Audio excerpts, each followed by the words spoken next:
welcome to H360 Live. My name is Dave Duplay. I'm joined here in the studio with my colleague, my friend Courtland Long from Healthy O360. Courtland, how are you today? I'm well, Dave. How are you? I'm doing fantastic. This weather we're having, the beginning of November, it's almost 70 degrees here in the city. It gets no better than this. It's unreal. It's beautiful. All the leaves are changing. It's a fantastic time to be riding through the park. It is. It is. Now, you've been a little under the weather. How are you feeling today? Yes. Well, I went to the doctor yesterday, and they gave me a Z-Pack, so I'm starting to feel a little better.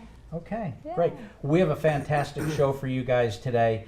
We have two guests. We have Mark Speckhart and Terry O'Hara. Both are esophageal cancer survivors.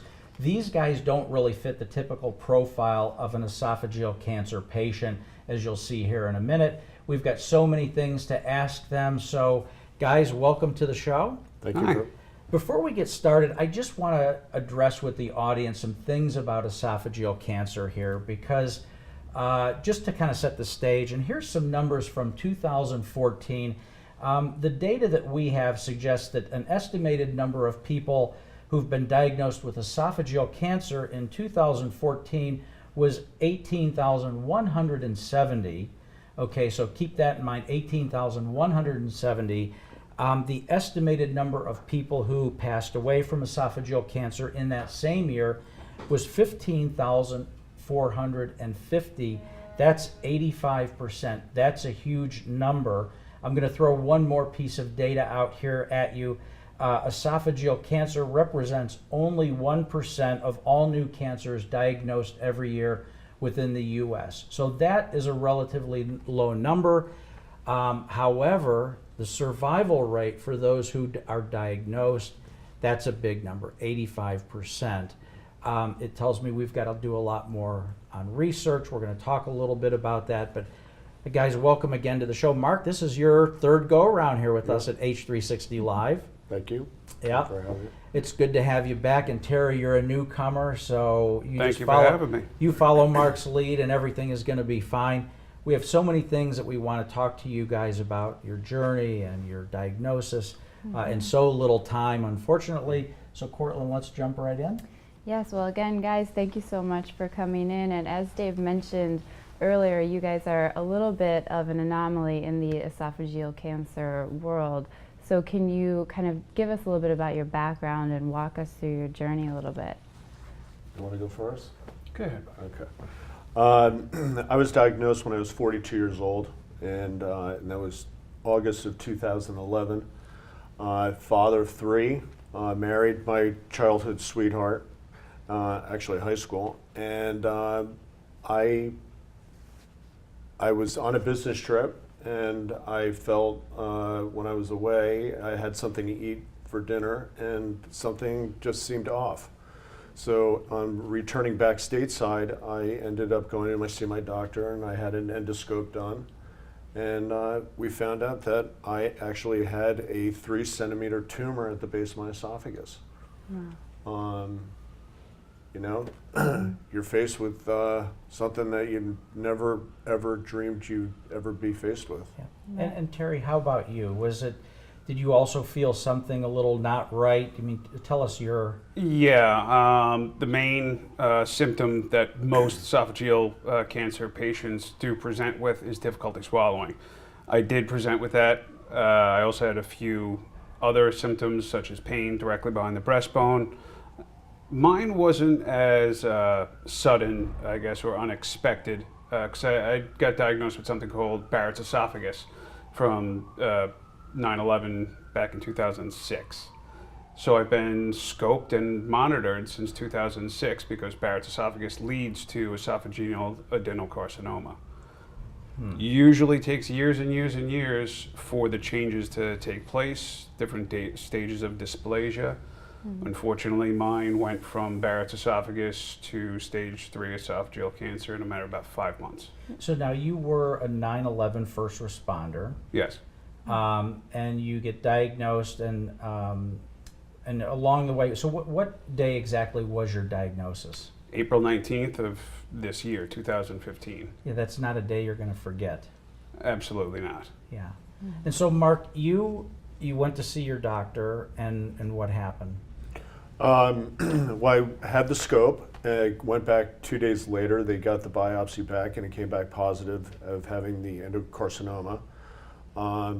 He then told me, we have this now. We have to get a CAT scan to see if it had spread or metastasized anywhere else in the body. So immediately the next day, I went for a CAT scan, and the results were immediate. They came back. It was self-contained. It was they labeled it as a stage 1, possibly stage 2. Of course, this is a small hospital out in New Jersey. It did not metastasize. It did not spread outside the esophagus wall. None of that. So, in a way, it was a blessing. And when you're dealt with such a big challenge, it was almost a relief to know that it wasn't, it didn't metastasize, because with that, you're stage 4, it's a whole nother ballgame.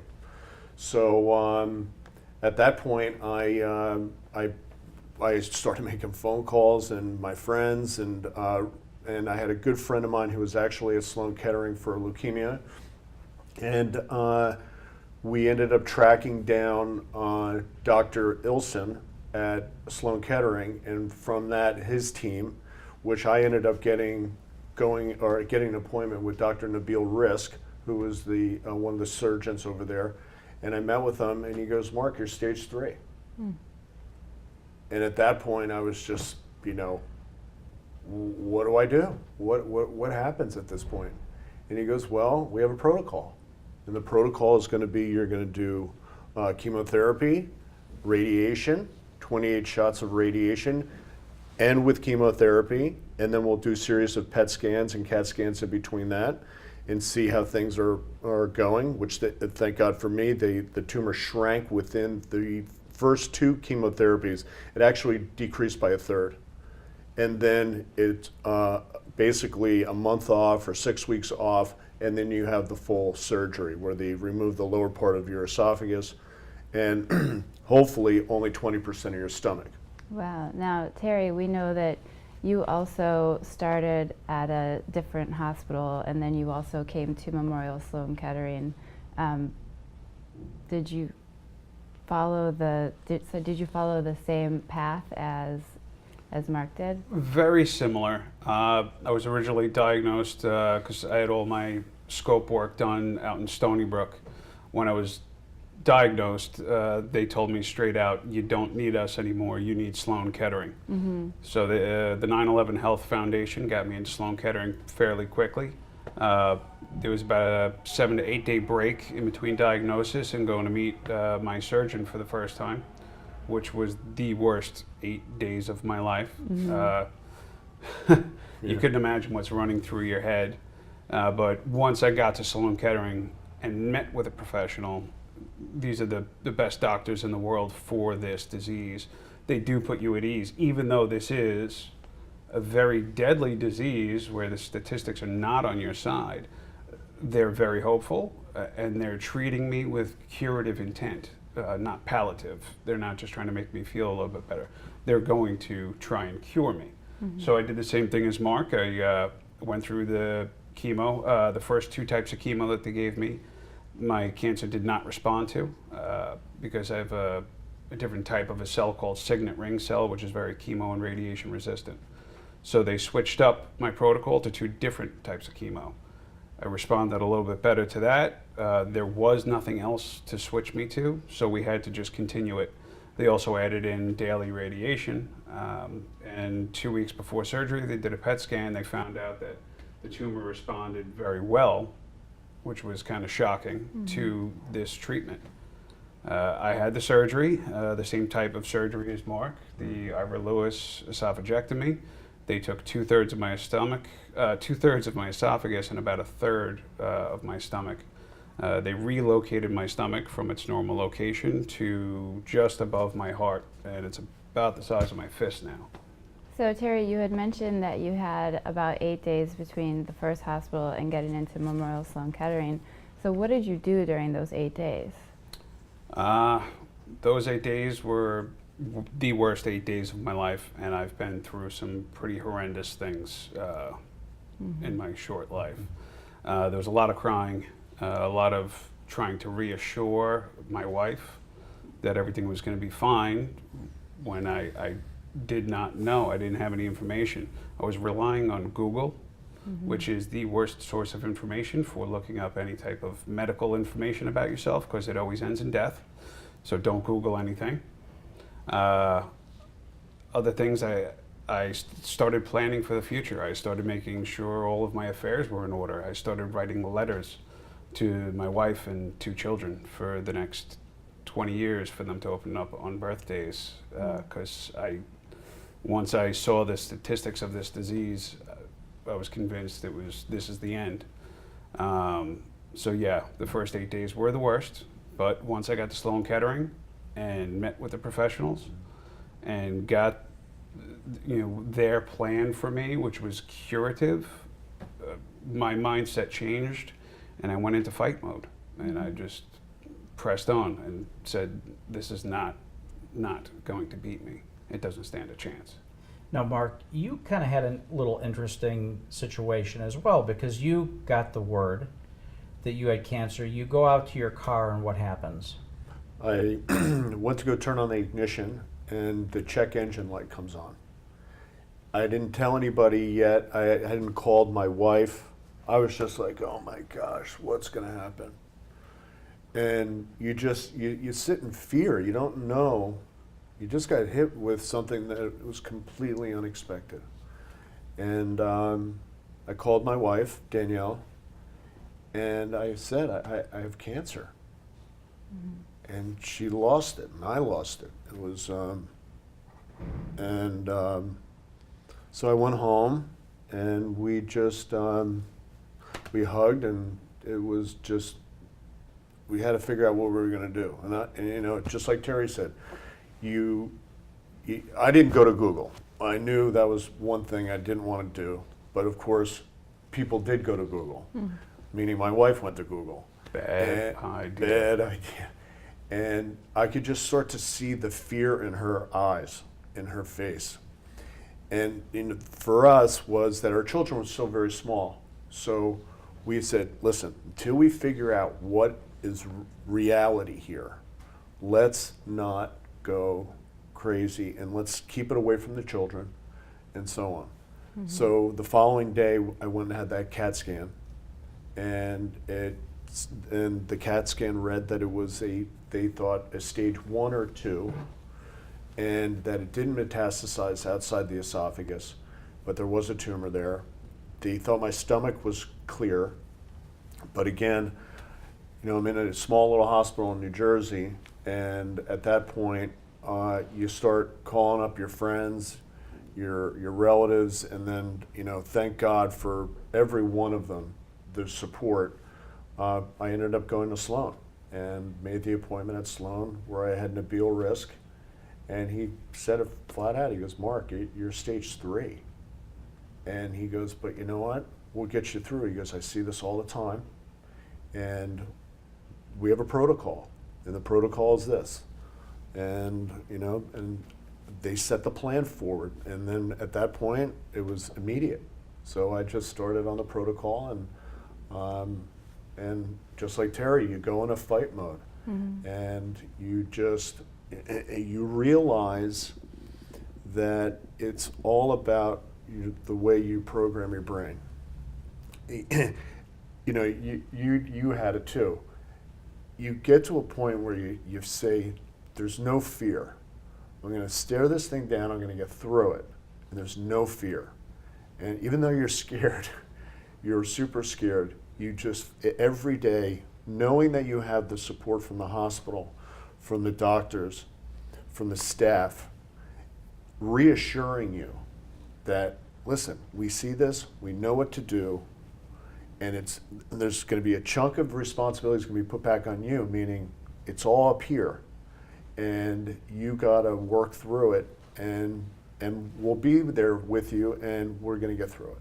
So that's a good place for us to shift gears for a minute, because you're both alluding to your medical team and how important the team around you is. And Mark, you make a good point, and we talk about it at Healthio 360 all the time that 40% of getting through something or the healing process is positivity, right? It's having that positive attitude and staring it down and saying, you know what, this is not going to get me. I've got the best surgeons, I've got the best team around me. Terry, when you walked into Sloan and you met with those folks there, you know, you're newly diagnosed, you've been on Google, you've read all these bad things. I mean, what goes through your mind when you're sitting there now at Sloan and you're saying to yourself, okay, I'm a pretty strong guy, I'm a 9/11 first responder, I've seen it all, I'm going to get through this, and now you're sitting with your medical team. What's going through your mind? That's when it gets real for the first time. I had my wife with me and my twin brother, and they were taking it much worse than I was, because this is when I was turning the corner and going into fight mode. They were still incredibly worried about the statistics and the treatment, what's it going to do to me. My wife was very worried about the children, but we took a play out of Mark's playbook. We didn't tell our children. My children still do not know to this day. They think I had a hernia operation 35 days ago. But being at Sloan Kettering, incredibly reassuring. There's no other way to put it. They're the best medical team in the world for this type of cancer. You're in the best hands possible. But like you said before, you have to do your part. You have two options here. You can either lay down and cry, or you can stand up and fight. And standing up and fight is all I've ever done in my life. To me, there was no other option. I need to win. And I need to win. It's not for me. I have a wife, 2 children, and a large family. And I don't want to be responsible for the greatest sadness and pain that they might experience in their life. So I refuse to contribute to any type of decline in my health. So if my job is mental, I'm doing it. And Sloan Kettering helped me both medically and mentally prepare for this.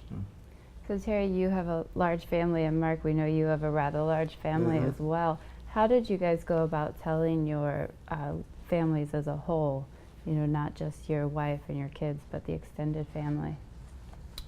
I kind of took it on a case-by-case basis. Everyone has a different way that they're going to receive this information. So some things you had to sugarcoat. Other people, you were able to tell them straight out exactly what's going on, what you're going to have to go through. Of course, the advice to everyone was, do not Google this, because you're going to find some very horrifying statistics, which I believe not a lot of us fit into. These statistics are based on the average age of 72-year-old patients who don't, I guess, respond as well to the chemo, and the surgery is a little more difficult for them. So I tried to tell the family that, you know, don't believe the statistics, because I don't believe they apply to me. Yeah. And Mark, how did you talk to your family? Again, it was a case-by-case basis. You know, my family dynamic is, you know, when you're in a large family, there's, you know, you're closer to some than you are to others. Some people live far away, so, you know, it's just the way it works. So the ones that I was, you know, my brother Greg and my brother John, they were super, they're my wingmen, okay? So if I were to say that. And throughout every part of my journey, my brother lives in California, Greg, he was always sending me, you know, things about digestion, or, you know, things that would counteract some of your chemotherapy. And, you know, those daily check-ins that were constant, you know, it was either a text message or a phone call. And, you know, John was the same way. You know, John was always, whenever I went to go have my scan, my wife Danielle would always come with me. And every time they came back, really, they were always clear. So there was one day that she couldn't come. And I was like, you can't do this to me. You're my good luck charm. You know, you can't do it. And I said, what? She goes, I can't make it. I said, John, you got to come. And he was like, absolutely. So whenever she couldn't come. He always came, so I got the two of them. So he's been my good luck charm with regards to that too. But again, it's been case by case. You know, my mom and dad took it super hard. You know, my mother's brother had died of lung cancer when he was 42. Here I am, 42 years old. So I know she took it hard. My dad was, you know, the same way. You know, it's you don't expect one of your kids, especially one of the younger ones, to get diagnosed with cancer. Yeah. Now, speaking of positivity, you know, we had recently on our show a gentleman, Nick, who is the greeter over at Memorial Sloan Kettering. Nick Melody. Nick, yep, fantastic guy. Amazing. And just a blessing. he really is. He touches so many people, and he gives out so many hugs every day. It's incredible. Tell us about how you got to know him. I mean, obviously, you're there for treatment, but Right. when we talk about positivity, and I would consider him part of your medical team. Absolutely. He is part of Sloan, but he is a major part of this whole positivity thing for you, right? You know, the first day I stepped into Sloan Kettering, I go to the concierge. I was walking by, and there's this man with this gigantic smile, and he asked me who I was and what I was there for, and this goes back, okay, we're almost 5 years now. Every time I go in there, he gives me that what does he call it? Just the loving feeling hug, you know, and he just hugs me, and you know, Danielle has gotten to know him. I've gotten to know him on a very personal level. We text back and forth. He asks me if I can actually help certain patients that he knows, just to talk to them. And every time I walked in there, he just gave hope. He just has it literally pouring out of his body. And it's just crazy. He just knows everybody. And people are just, you know, naturally attracted to him. And it is such for a place that has so much hardship that goes on there, because, you know, it's a cancer hospital, leading cancer. That piece of hope walking in that front door, that sunshine that you see that comes from that man, it just it lowers the heart rate, the anxiety level, and people actually feel that they're coming into a place that they're gonna get cured. They're there to get help. Yeah. Now, Terry, I know you've not met Nick. Your treatments were at a The period during scheduling the was day. slightly different, yes. Slightly different. But did you have somebody like a Nick involved in your care team that really was Yes, the I did. It inspiration, wasn't just backbone? one person. Every single employee, nurse, receptionist, doctors, every single person had a smile on their face. It was welcoming. It was reassuring. There was no negativity at all, and that is tremendous. You need that. You need that when you're in a place that is so serious, and their job is to literally save your life, but they're walking around with smiles on their face. It's priceless, and it's a boost for you. You need that. If you don't even know it at the time, you'll know it later on. You need it.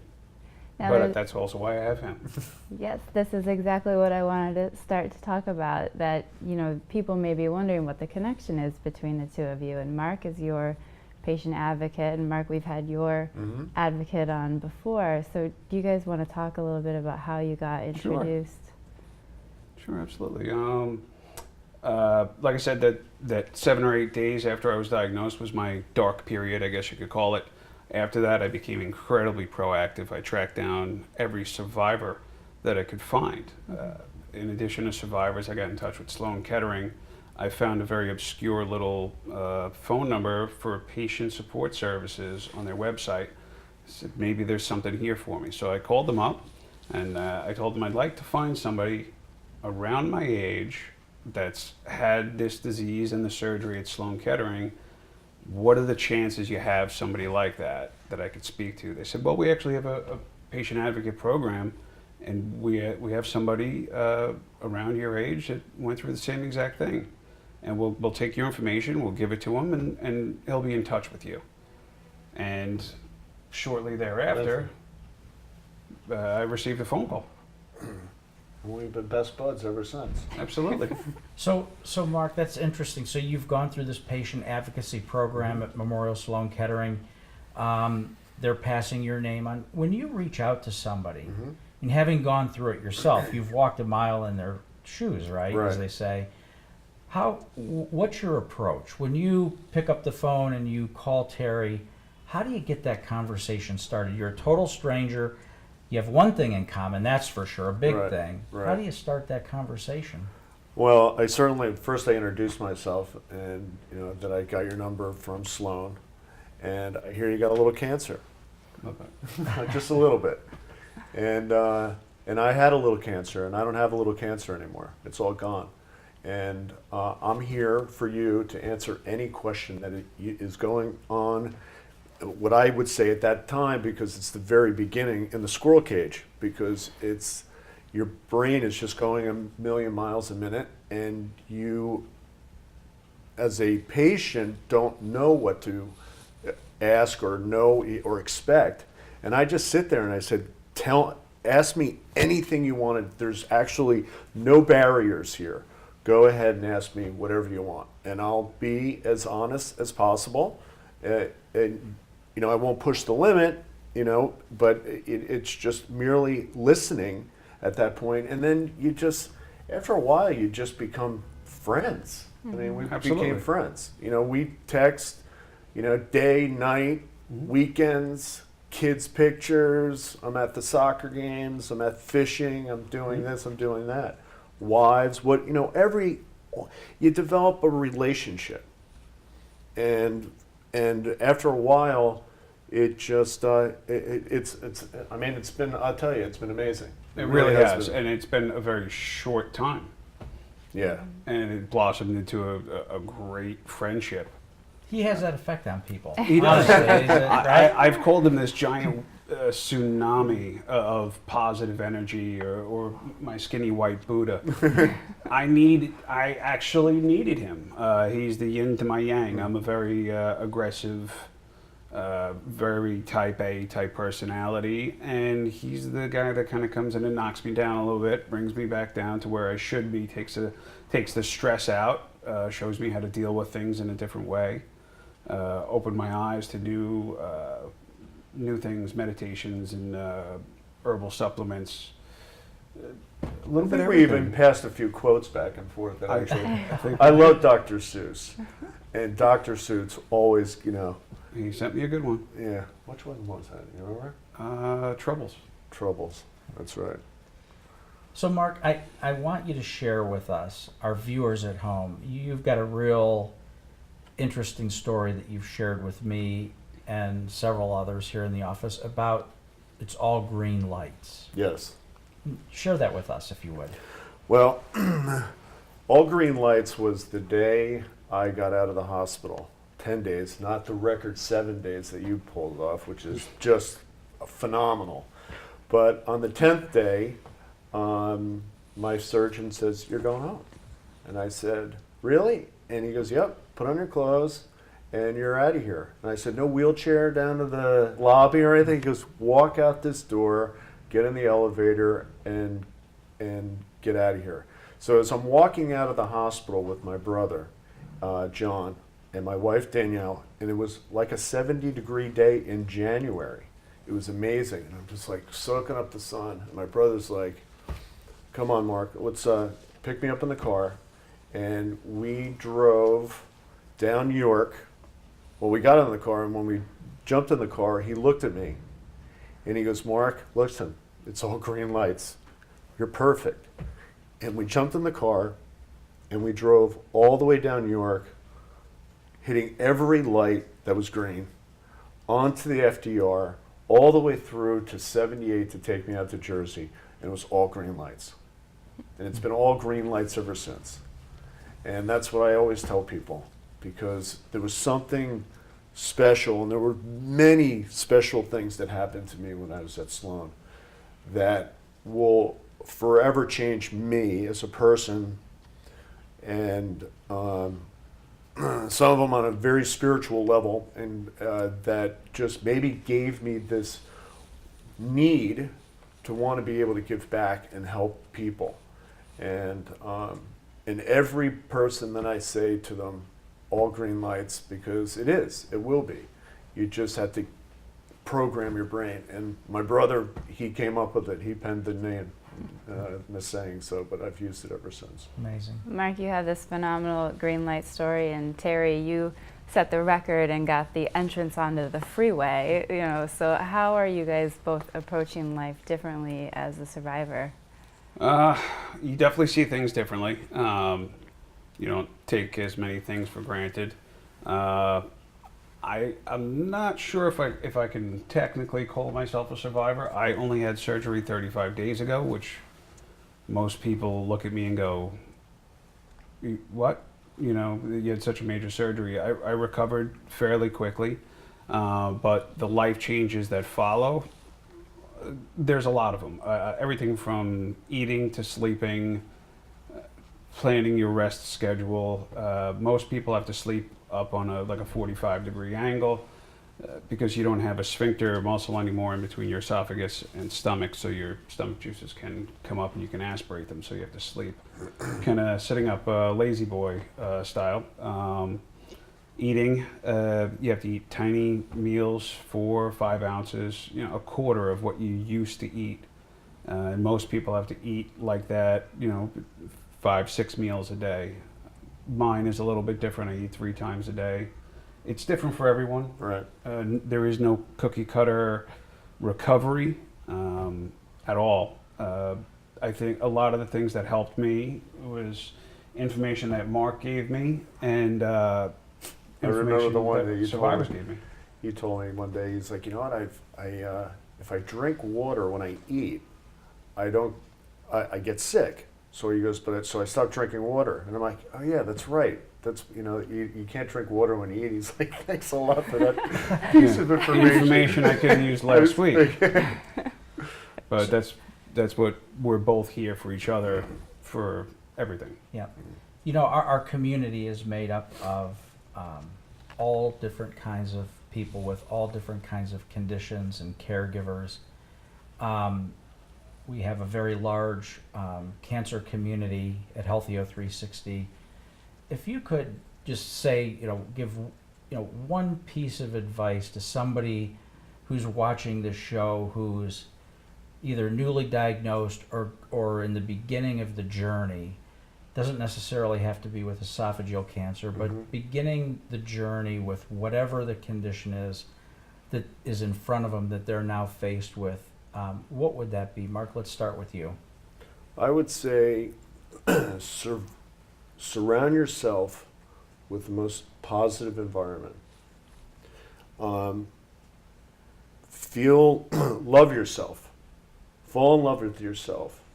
And when you start to feel that positive feeling inside, you start to train your brain and you start to get into fight mode. You get into the mode of saying, I'm going to eradicate this thing. And you just keep that path. You got to keep it, and you got to stay focused on it, and you have to constantly remind yourself every day, love yourself, love everybody around you, and just keep motoring on and go through the process, and just, that's what you got to do. Yeah. Terry? For anyone going through any type of personal battle, whether it's cancer, PTSD, depression, a personal challenge that they want to do, they want to go climb Mount Everest, you need to stay in the fight. And when I say that, I mean mentally. If you're not mentally in the fight, if you don't stay in the fight, you can't win. It's not possible. You need to be there. You need to be fighting. You need to do your part. Like we discussed before, the doctors do their part, the nutritionists, the nurses, they're going to do their part. You need to do your part, and that is just prepping your mind for battle. And that's exactly what this is. This is a fight. This is a war. This is a battle. And you need to focus. Keep yourself motivated. You have to be the biggest cheerleader is you. You have to lead the charge. And the rest of your support system will follow your lead. You don't want them there to try and just pick you up. You're going to need to be picked up at a few points, but you need to lead the charge. Yep. You have to stay in the fight, no matter what. Both good points. You're both good friends. Yep. Yes. Other than. Love you too, bro. Oh, sorry. Thanks. Broken ribs. Thanks for spending time with us. Yep. We really do appreciate it, and you're both welcome back. You're welcome back a fourth or fifth time. And Yeah. Terry, we'd like to see you back in the studio and I'd love to come back. keep track of what's going on in your life. Of course, we'll stay connected by text and through Mark, so that's all good. Absolutely. So thanks again. I'd like to thank the viewers today for joining us and tuning in. I'd like to thank our sponsors for making this all possible. Remember, all of our episodes can be viewed on demand at healthyo360.com, and our podcast can be viewed or actually listened to out of the iTunes store. Courtland? Well, we love social media. We're all over Facebook, Instagram, Twitter, and Pinterest. We use hashtag #RealStories when posting, and we'd love it if you would do the same.